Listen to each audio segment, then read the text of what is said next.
Hello, so today we will analyze round 3 of the Metro East Summer Chess Bonanza 2.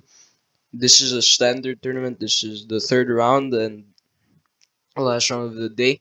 We get e4 played by my opponent. Here I play the Sicilian defense with c5. My opponent goes to knight to f3 here, and I go knight to c6. My opponent then plays d4, c takes, d4, and we have an open Sicilian. I go g6 and as the accelerated dragon system, and there's a lot of moves for white here. There's c4, the Maroczy bind. There's bishop to e3. There's bishop to e2, I think, in some lines. Knight to c2, knight to c3. I mean, I my opponent goes for knight to b3, which is a weird move because usually the knight would only go to b3 once I develop the bishop to g7. But anyway, it doesn't make too much of a difference right now. So I just play bishop to g7. My opponent goes for bishop to e2, and it looks like they're castling kingside. So I play knight to f6, then they play knight to c3, and then after castles, they play this move bishop to e3. They're still not castling anywhere, so I'm not doing anything yet in either side of the board. So I just play d6 here, just developing the pawn, preventing e5 pushes, maybe putting a bishop on e6 in the future to trade off here because my opponent might castle on the queen side here, or if they castle on the king side, then we can play some sort of structure like a Maroczy. We get queen to d2 here, and after rook to e8, which is what I play every time I see queen to d2 here, so that after this I'll drop the bishop back to h8. My opponent long castles, so now we have an opposite side castle game. And here, after I see this, okay, let's play a6 immediately. But apparently knight to g4 is better. I didn't really like this because after knight to g4 takes, I'm putting the bishop on g4 and just allowing them to go f3. Let's say the bishop drops back to d7, then they go g4. And I didn't really like this, but apparently I'm faster after a5. I didn't really like the idea of this move, yeah, but after they go here, I didn't really see anything. So anyway, instead of knight to g4, I went a6 with an idea to go b5 and b4. a5 is the better plan here, so I miscalculated. a5, a4 is better than b5, b4. But anyway, a6, king to b1, which is a little bit slow. What white should be doing here is attacking immediately with h4, and they're going to have an advantage because they're going to be really fast in the attack. While I have to play b5, b4, and then like a5, a4, and it's going to be slow while they can just play h5. But they play king to b1. I don't really know what the idea of this move is. It just puts the king here. Maybe it's to get off this diagonal, I guess. I play b5 here, pushing a pawn here and preparing an attack here. Using the time that they played king to b1, I'm like, okay, let's just start an attack now. They play a3, which is an inaccuracy. You see, one of the things you should be doing when it's an opposite side castling game, you don't want to touch your own pawns here. Because if you do, like let's say you play a3 here, it creates a hook pawn. And here I can just play b4 immediately, and after a takes, knight takes, there's already a half-open a file. You don't want to be creating weaknesses in the side where your king is castled. Instead, you should just be attacking immediately with h4 or f3 or g4. I don't know. But I play a3. And after this move, okay, I developed the bishop first instead of going b4 now because I wanted to develop the bishop first. But bishop to e6 is the better place here for the bishop. Definitely didn't see that. Bishop to e6 here. I didn't really like it because it went in front of the pawn.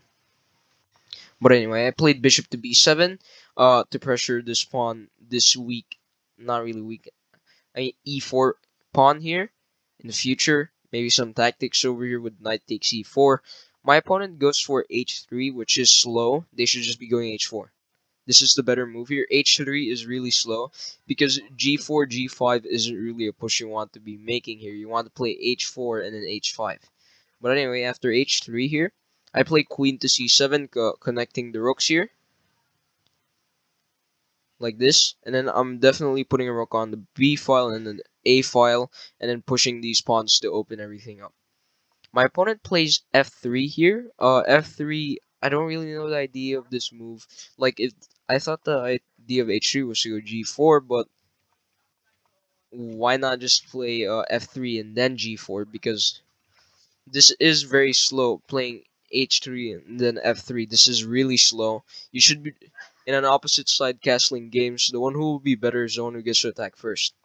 So I played knight to e5, just centralizing my knight. I want to put it on c4 here to try and win one of their bishops, so that I will be here because I have a pair advantage once I get a knight to c4.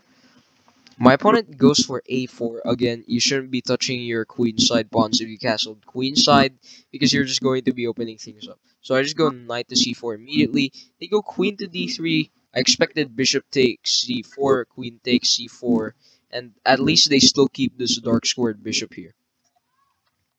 Compared to this light squared bishop, that's limited by these pawns over here, by the kingside pawns here.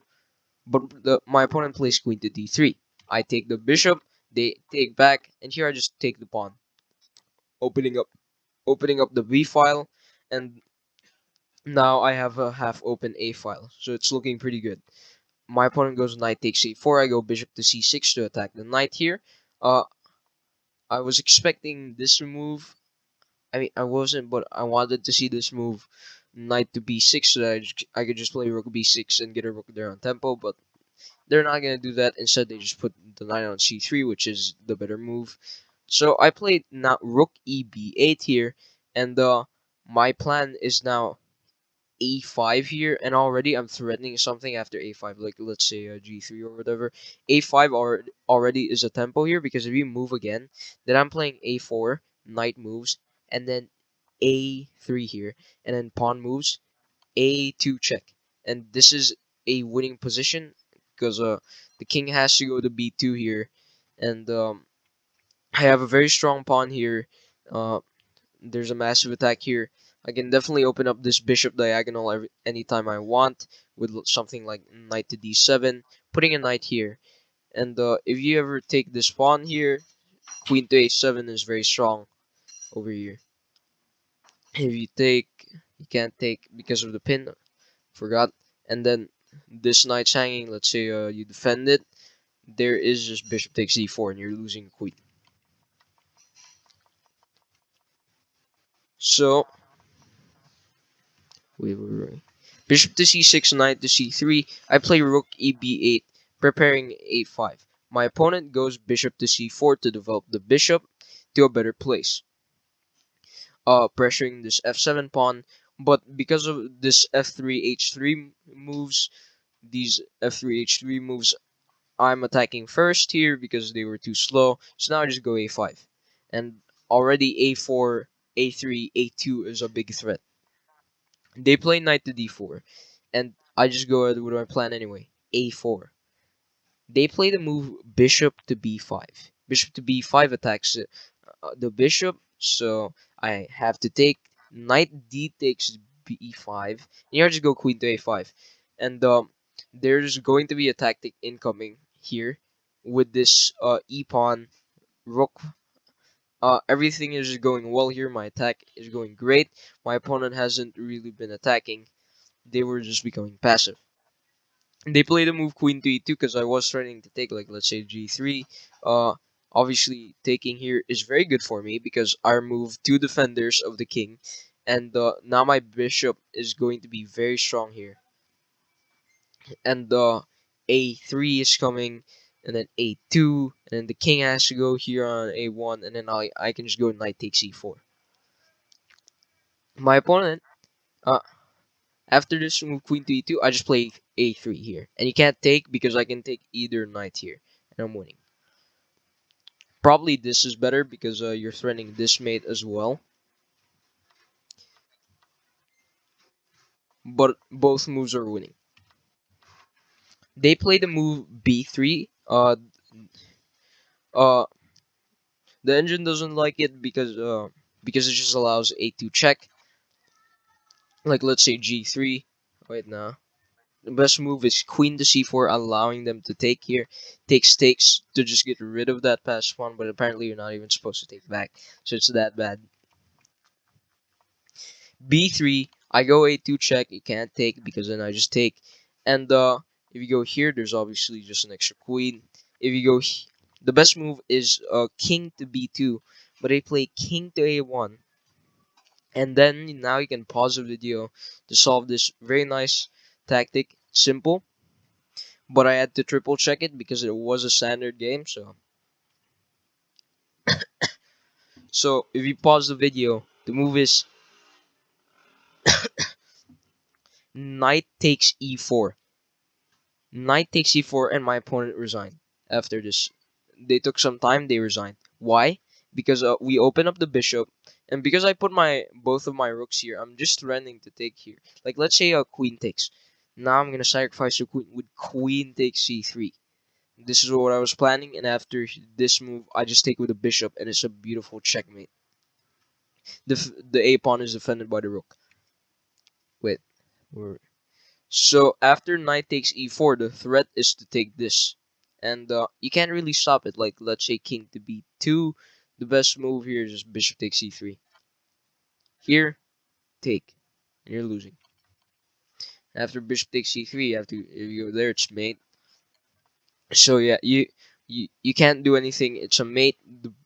The only move here is queen to c4 to not get mated immediately, but then rook takes b5, and you can't take because then I just take with a pin here, and then after this you have to play rook to d3, then just rook to c5, and you're winning. Queen to a4, just bishop takes, and then rook takes, and anyway, this is winning. So yeah, definitely a nice game. You The reason why I got such a nice attack was because my opponent was very slow, because in opposite side castling games, you really want to be fast in the attack here. My opponent was I mean a3 and is kind of an inaccuracy already. They should just be playing f3 immediately here to prevent knight g4 stuff, and then play h4, g4, h5, and then start an attack here, start a counter attack here. But they played an inaccuracy of uh picking the wrong plan with h3. I think they realized it after f3. I think they realized that this was the wrong move. I don't know. So these two moves are definitely not good. At h3 and then f3 would have been better to just go h4. You know, I see this a lot. This move h4 every time I play the Sicilian, and it's I don't I don't really know the exact number of times I win in that position and the exact number of times I lose. I think it's about a 50-50. Where h3, f3, and then I put a knight here to try and go to c4, and then another mistake here, a4 here. You don't want to be touching your queenside pawns if you castled queenside, because if you do, you're only going to be creating weaknesses and making your king even more unsafe. So I go knight to c4, and queen to d3 is also another inaccuracy. Bishop takes c4 is better. After takes, b takes a4, bishop c6, rook eb8. I eventually got a very nice attack here, and then I started pushing this pawn, and then just by pushing this pawn, it created so much problems for my opponent here, and that's the end of the video, and bye.